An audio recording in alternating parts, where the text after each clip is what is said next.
If ever I had a feeling. Olá, meus amores, tudo bem com vocês? Sejam bem-vindos a mais uma aula de História. Na última aula, nós falamos aqui sobre os produtos de exportação, corrigimos um exercício sobre os imigrantes no Brasil, principalmente aqui focado nos italianos.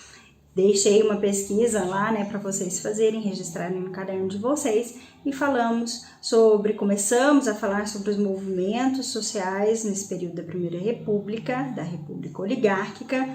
Falamos sobre canudos, Deixei um exercício para vocês fazerem nos documentos em análise. Quero dizer para vocês que nós vamos corrigir este exercício juntamente com os outros que vocês vão fazer nessa aula de hoje, na semana que vem, tá? Porque aí a gente corrige tudo num dia só, a gente tira um dia para fazer essas correções, beleza?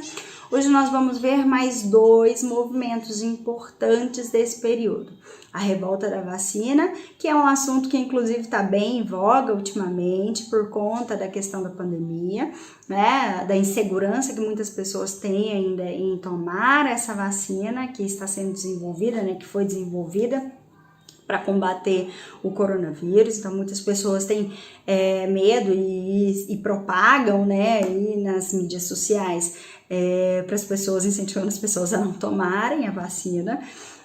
Então nós vamos falar um pouquinho sobre isso, sobre a revolta da vacina que aconteceu lá no período da Primeira República e que tem relação com essa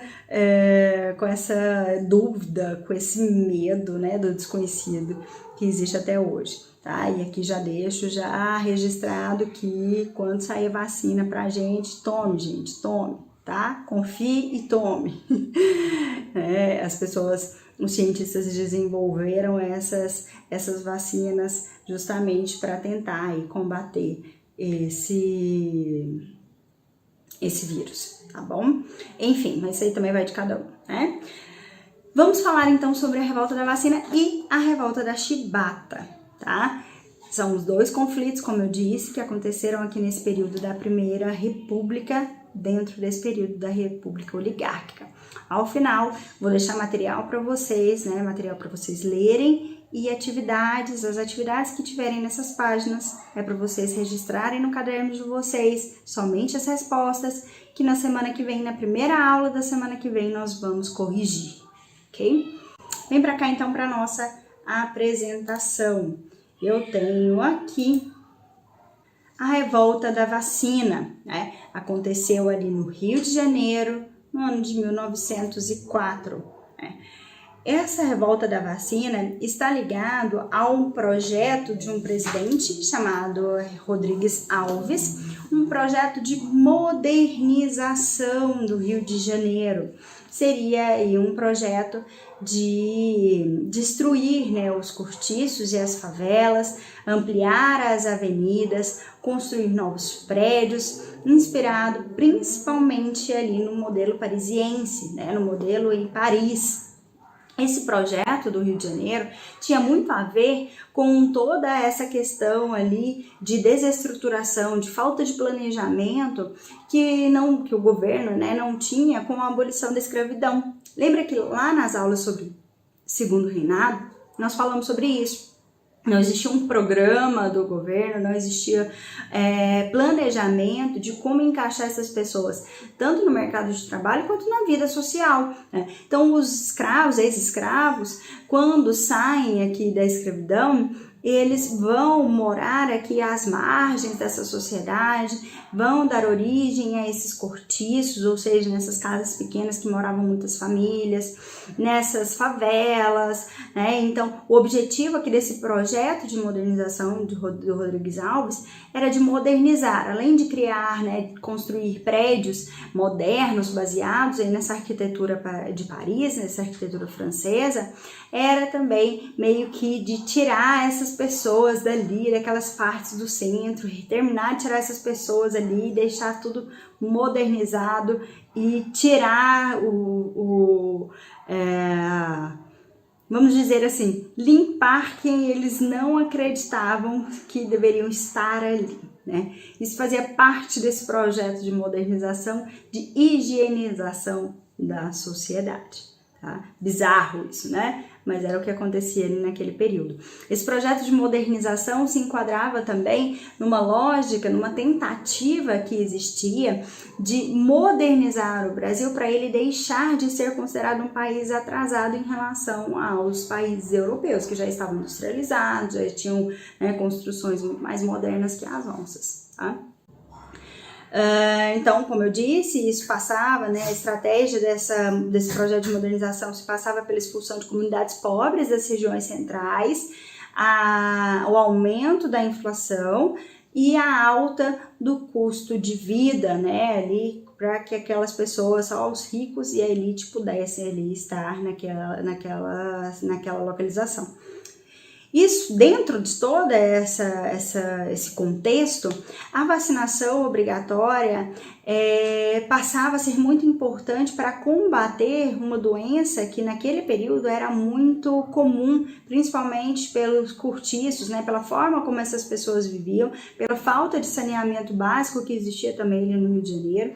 Então, doenças como a varíola, né, febre amarela, enfim, eram doenças comuns ali.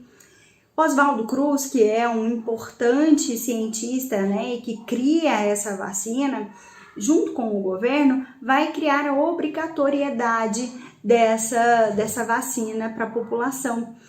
Dentro dessa lógica, o que a população pensava era que essa vacina vinha para matar essas pessoas, né? Uma vez que eles estavam praticamente sendo jogados para as margens da sociedade, estavam sendo retirados de suas casas, né? Por serem pobres, enfim, como a gente leu agora há pouco, né? Aqui no slide. Isso fazia com que essas pessoas tivessem dúvida. Olha, então se eles estão tentando fazer isso com a gente, tirar a gente daqui, levar a gente lá para as margens, né, levar a gente para longe, quem não me garante que essa vacina vai me matar e vai matar todo mundo aqui? Porque parece ser esse o objetivo do governo. Isso aliado à forma como foi feita essa vacina. Naquele período, não tinha seringa para todo mundo. Então, o que eles faziam? Era um método extremamente rústico. Eles vacinavam uma pessoa e geralmente na vacina contra a varíola criava-se uma ferida, né? E aí essa ferida criava pus e tudo mais.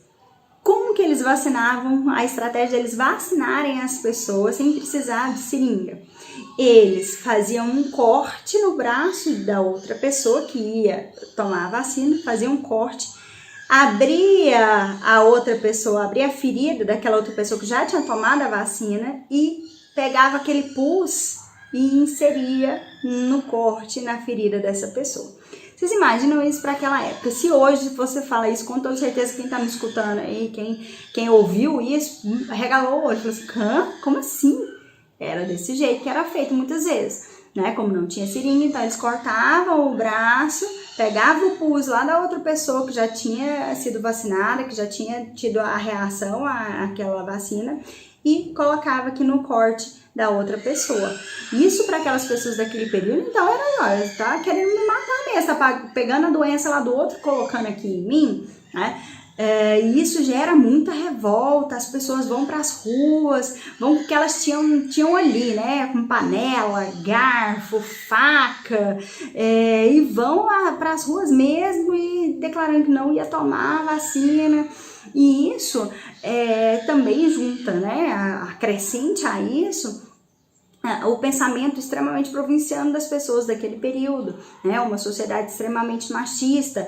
Então, muitas vezes, quando você chegava na sua casa para vacinar e estava só a esposa tinha muito receio de receber aquela pessoa para vacinar ela também, sendo que ela não estava com o marido, né? A mulher tinha que mostrar o braço, e isso naquela sociedade, naquele período, era inaceitável, né? A mulher fazer isso sem o marido estar presente.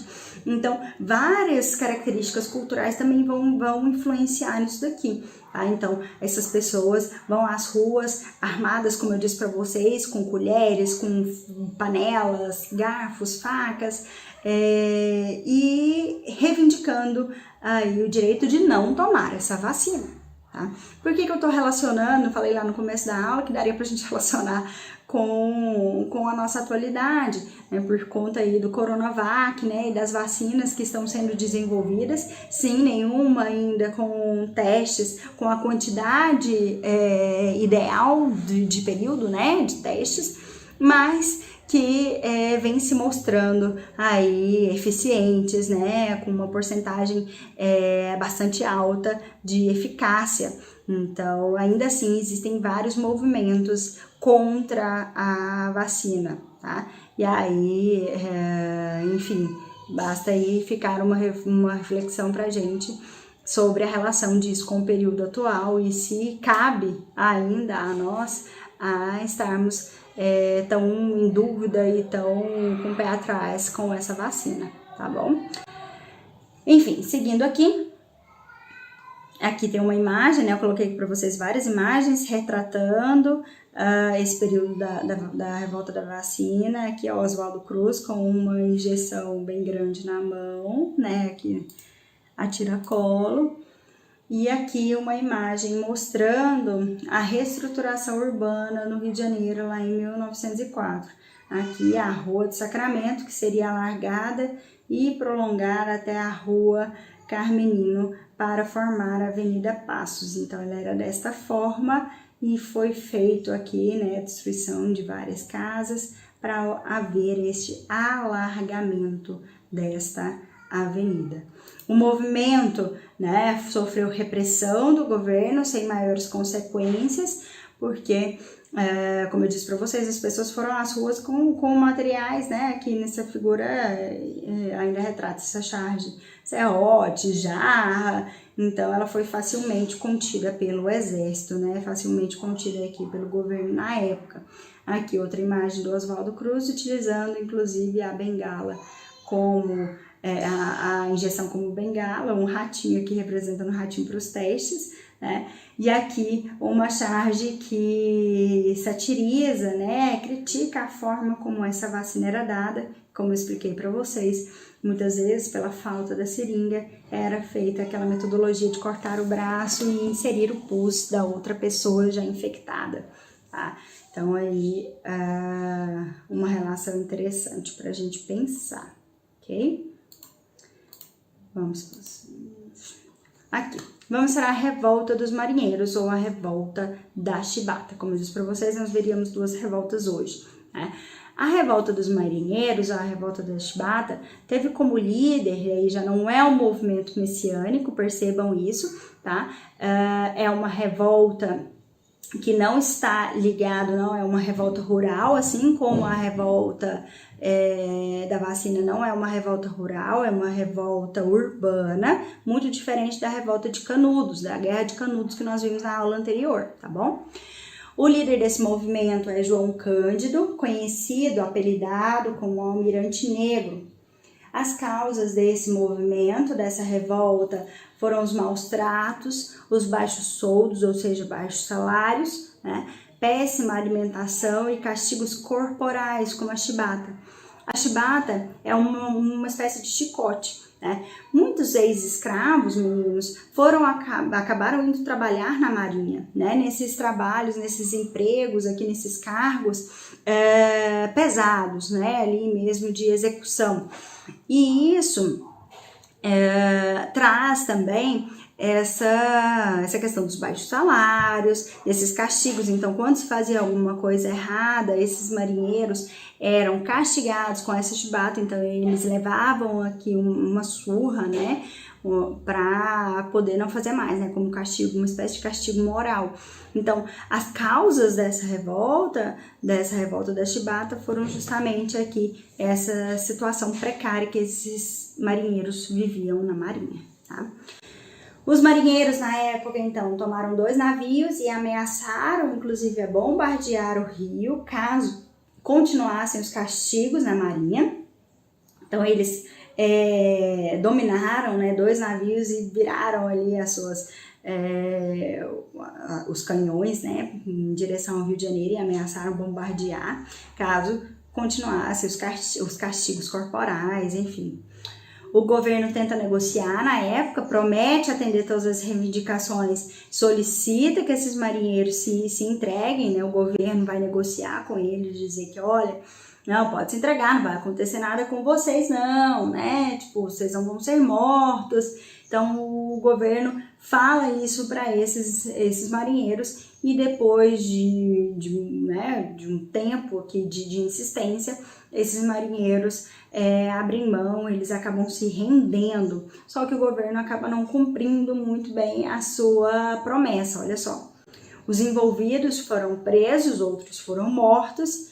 João Cândido sobrevive, mas acaba sendo expulso da Marinha e não resolve nada. Os maus tratos continuam, os baixos salários continuam, e muitas vezes os castigos também permanecem, tá? Então, mais uma revolta que foi facilmente, digamos assim, repreendida pelo governo. Até agora, que a gente viu que teve mais dificuldade na sua repressão foi a Guerra de Canudos, que demorou um pouco mais, né? O exército teve que fazer 4 investidas para conseguir derrotar o Arraial de Canudos. Mas nós já vimos aqui a revolta da vacina e a revolta da chibata, que o governo conseguiu abafar com tranquilidade, tá bom? Então, hoje nós vimos duas revoltas urbanas. Vou deixar, como eu já expliquei para vocês, aqui em anexo, nesta aula, para vocês fazerem mais essas duas partes de exercício que tem nas páginas aqui do livro que eu vou passar para vocês, tá? Leia com atenção a explicação desses movimentos, que pode também te ajudar a entender aí melhor esse movimento. E se mesmo assim tiver ficado dúvida, mande mensagem lá no WhatsApp, é muito importante que você não fique com dúvidas, tá bom? Grande beijo e até a próxima. Tchau, tchau.